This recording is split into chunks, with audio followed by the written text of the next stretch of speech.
What if I told you that the most feared crime family in history didn't rule from a throne of gold, but from the heart of the Vatican? That behind the sacred walls of the church once sat a pope who fathered children, arranged assassinations, and used poison as casually as prayer? That his son carved a bloody empire across Italy, while his daughter's name became a whispered warning, feared for beauty, charm, and deadly secrets? This is not a work of fiction. This is the story of the Borgias, a family that turned religion into power, power into terror, and terror into legacy. Lies, lust, murder, and a papal throne drenched in scandal. Who were they really? Holy rulers or devils in disguise? Stay with us, because the truth is far darker than legend. Welcome to Tales Beyond Time. Long before the name Borgia struck terror into the heart of Italy, before whispers of incest, poison, and betrayal darkened the corridors of the Vatican, there was only a boy from Spain. Born in 1431 in the sun-baked town of Jativa, deep in the kingdom of Valencia, Rodrigo Borgia came from a noble lineage, but not yet a powerful one. His uncle, Alfonso Borgia, was a rising star in the church, and through him, Rodrigo would be thrust into the dangerous orbit of Roman power. At just 25, Rodrigo became a cardinal, a position that should have demanded chastity, humility, and obedience. But Rodrigo was no ordinary man of the cloth. He was brilliant, calculating, and utterly unbound by morality. He surrounded himself with mistresses, fathered at least 8 children, and indulged in the wealth and pleasures most popes only dared dream of, all while cloaked in the robes of a holy man. Yet, behind his charm and generosity lurked something colder, more dangerous. He knew that the church was not just a house of God, it was the greatest throne in Europe, and he would stop at nothing to claim it. Through decades of scheming, forging alliances, paying bribes, and silencing rivals, Rodrigo's influence grew like ivy over ancient stone, slow, silent, and suffocating. And as Rome descended into chaos, as families tore each other apart for influence, Rodrigo played both sides, watching, learning, and waiting for the moment to strike. The boy from Jativa was no longer a humble Spaniard. He was a predator in scarlet robes, with his eyes set on the most powerful seat on earth, the papacy. But what no one could foresee was that once he sat upon that throne, the fires of hell would follow. Rome, 1492. The Eternal City simmered under a summer sun, but within the walls of the Vatican, the air was thick with schemes, secrets, and the scent of betrayal. The Pope was dead, and with his death, a silent war erupted, not with swords or soldiers, but with bribes, blackmail, and hidden daggers of influence. The College of Cardinals, those supposed guardians of faith, had become pawns on a chessboard of corruption. At the center of it all was Cardinal Rodrigo Borgia. He wasn't the most pious, he wasn't the most loved, but he was, without a doubt, the most dangerous. Gold flowed from his coffers like holy water. Promises were whispered in dark corners. Enemies were silenced or seduced. Entire voting blocks were bought with land, titles, and whispers of future power. And then, it happened. In a conclave rotting with deceit, Rodrigo Borgia emerged victorious. He had claimed the holiest seat in Christendom, the papal throne. But the crown he placed on his head was not one of divine grace. It was a poisoned crown, drenched in sin, sealed with treachery, and weighted by the souls it had cost. He took the name Pope Alexander VI, and with it Rome would descend into an era of decadence, terror, and legend. The people rejoiced, not knowing the beast they had welcomed into the heart of the church. For Alexander II was no shepherd of souls. He was the architect of a dynasty, and the Vatican was now his battlefield. Immediately, he did the unthinkable. He brought his family, not hidden, not ashamed, but brazenly and publicly into the palace of St. Peter. His son, Cesare Borgia, was made a cardinal at just 18, already feared for his ambition and icy charm. His daughter, Lucrezia, would become the family's most alluring weapon, a vessel for alliances, rumors, and maybe murder. His other sons, Juan and Jofre, were rewarded with land, armies, and arranged marriages to noble houses, not for love, but for strategy. The Vatican, once the seat of moral authority, had become the command center of a family empire. Rome itself turned into a stage where the Borgia drama played out in public, orgies disguised as banquets, diplomatic assassinations hidden behind wine goblets, and the papal treasury used like a private war chest. Foreign ambassadors feared him, nobles hated him, and yet no one dared confront him, because Alexander VI wielded both the sword of the state and the illusion of divine favor. But power purchased with corruption always comes with a debt, and even as he expanded his dominion, shadows began to lengthen behind him. Enemies were watching, allies were plotting, and somewhere in the distance the very poison that had elevated him waited to be served back, because in the Borgia world no one wears a crown for long, without bleeding for it. Beneath the gilded ceilings of the Vatican, where saints gazed down from painted domes and incense cloaked the scent of rot, a new figure began to eclipse even the Pope himself. Cesare Borgia. He was no ordinary son of a pope. He was a creature of fire and silk, as brilliant as he was brutal, as seductive as he was savage. Born to Rodrigo Borgia and his mistress Vanozza de Catane, Cesare's very existence was an open scandal. A cardinal by the age of 18, he wore the crimson robes of the church like a costume, hiding a heart that beat for war, power, and domination, not God. He smiled in churches and slit throats in castles. Cesare was a paradox, a man who could quote scripture before dawn and command executions by nightfall, and when his brother, Juan Borgia, was found floating in the Tiber, riddled with stab wounds, Rome trembled. Whispers surged like rats in the walls. Cesare did it. Why? Because Juan stood in the way, and Cesare never tolerated obstacles. With Juan dead, Cesare shed his cardinal robes like a serpent casting off old skin. He asked his father, Pope Alexander VI, for release from holy duties, and received it without question. A new role awaited him, Captain General of the Papal Armies. Now, with a papal war chest at his feet and the blessing of God on paper, Cesare Borgia marched into central Italy with steel in one hand and poison in the other.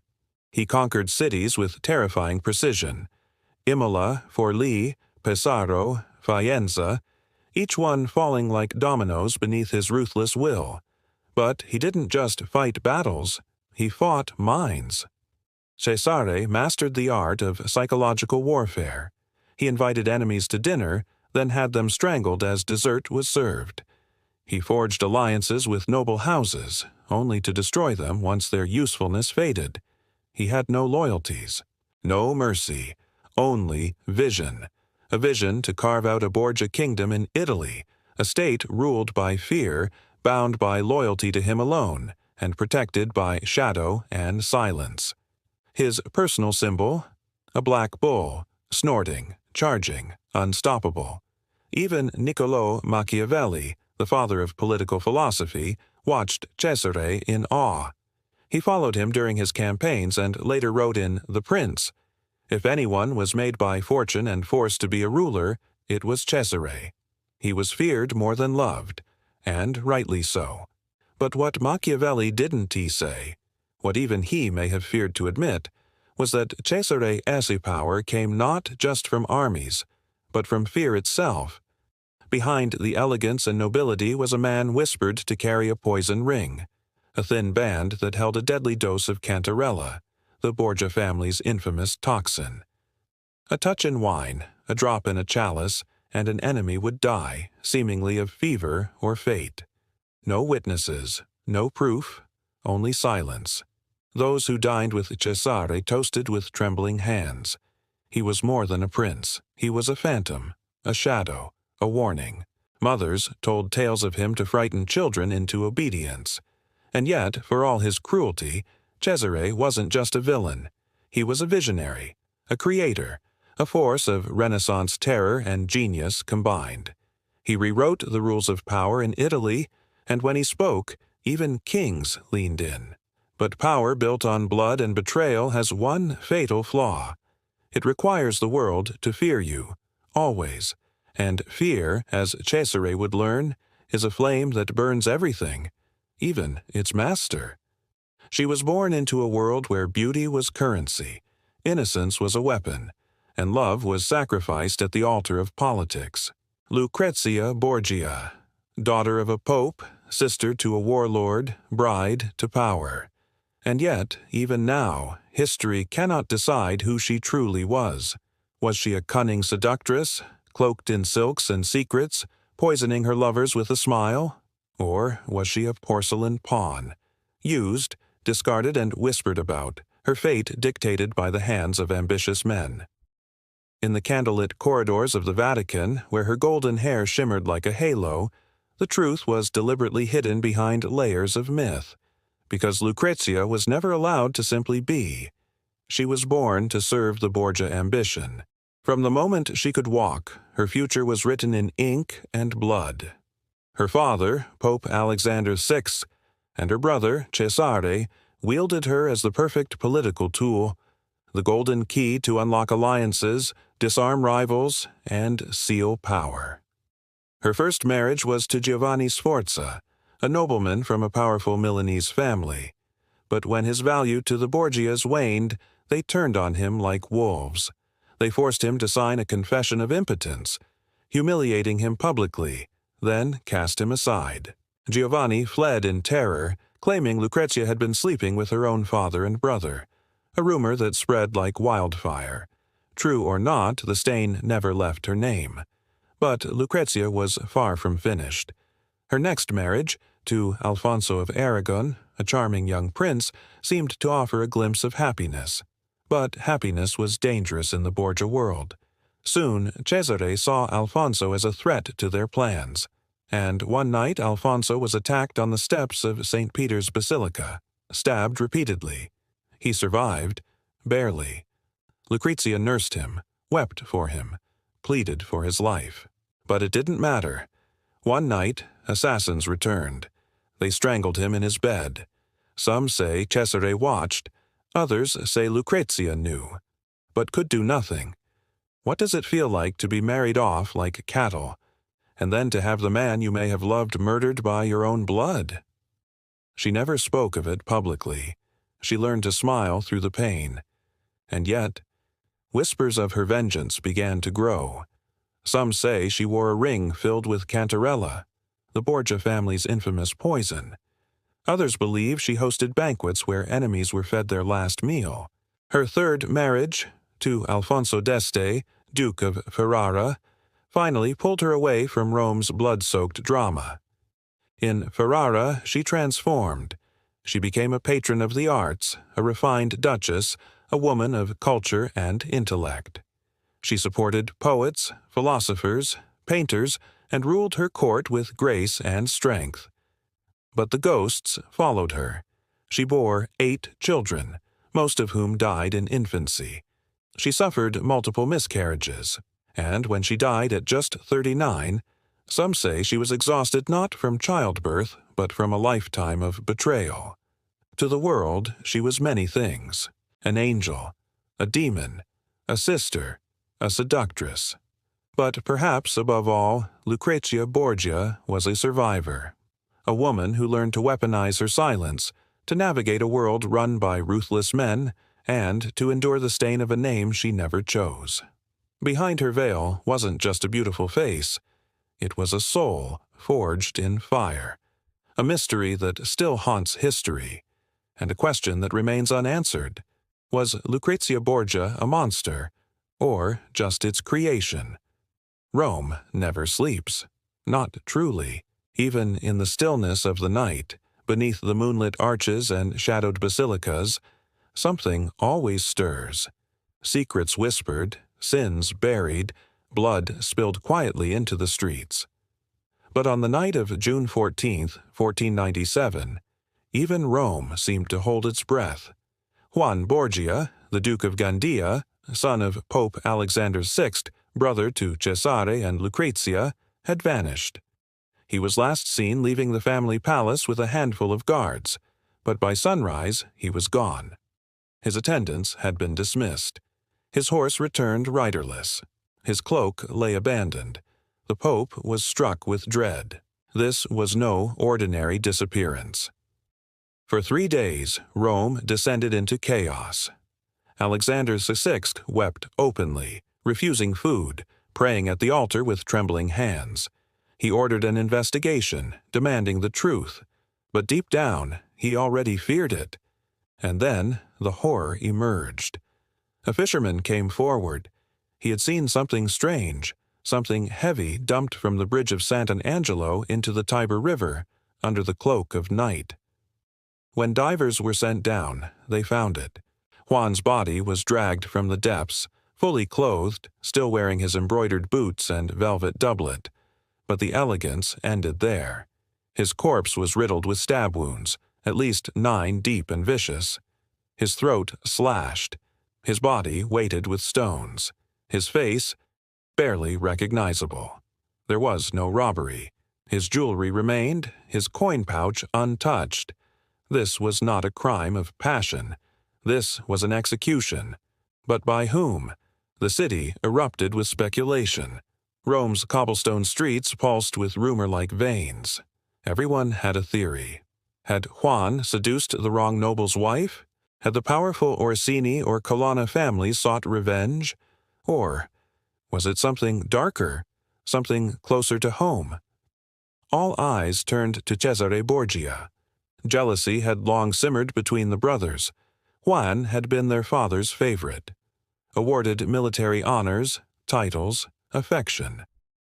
Cesare, hidden behind cardinal robes, watched as Juan was made captain general of the papal armies, a role he had coveted. Some claimed that in the days before Juan's death, Cesare had grown increasingly silent, calculating, cold. Others whispered that the night Juan disappeared, Cesare was missing from the Vatican. When Pope Alexander heard these murmurs, he ordered the investigation to halt. Records were burned, witnesses vanished. The church fell silent. No one was ever punished. No one was ever tried. And just like that, Juan Borgia was swallowed by the river, and by history. But for Cesare, the death was a beginning, not an end. With Juan gone, he discarded his cardinal robes, claiming his brother's vacant role as commander of the papal armies. He became the church's sword, and his father's avenger. But in private, perhaps, his father's executioner. The murder of Juan Borgia was not just a loss, it was a transformation. It marked the moment the Borgia family turned from scandal to legend, from corruption to cold-blooded myth. And in the heart of Rome, the Tiber still flows, silent and ancient, carrying the memory of the night it ran red with Borgia blood. A crime unsolved, a body discarded, a secret never confessed. Because sometimes the dead speak loudest through the silence they leave behind. By 1503, the Borgia dynasty stood at its peak. Pope Alexander VI reigned supreme, and Cesare Borgia commanded armies with fear and fire. But their final act of treachery backfired. At a banquet meant to poison a rival, the wrong wine was served. Pope Alexander drank from the cup of death, a fatal dose of cantarella, the same poison that had once made the Borgias invincible. He died grotesquely, and Cesare barely survived, his strength shattered. With the Pope gone, the spell broke. Enemies turned, allies fled. Cesare was exiled to Spain, where he died in an ambush, stabbed, stripped, and left in a ditch, far from the grandeur he once commanded. Lucrezia Borgia, long seen as a pawn or seductress, found refuge in Ferrara, where she became a patron of the arts. Yet even she could not outrun the curse of her bloodline. She died at 39, worn by grief, childbirth, and the weight of secrets. The Borgias vanished from power, but not from legend. Their story still haunts history. A pope who poisoned, a cardinal turned warlord, a sister wrapped in scandal. Were they villains, or just masters of a brutal game? Even today, whispers of the Borgias linger in the halls of the Vatican. They remind us that behind every throne lies ambition, behind every saint, a shadow, because power never disappears, it just changes hands. And some names, like the Borgias, are too dangerous to ever truly die. The Borgias ruled for barely a generation, but their legend stretched across centuries. They remind us that behind every sacred robe may lie a dagger, that history is not only written by the victors, but also by the sinners. So, next time you look at a portrait of a sainted pope, or walk the steps of St. Peter's Basilica, ask yourself, is that light you feel from heaven, or is it the fire still burning, in the shadows left behind by the Borgias?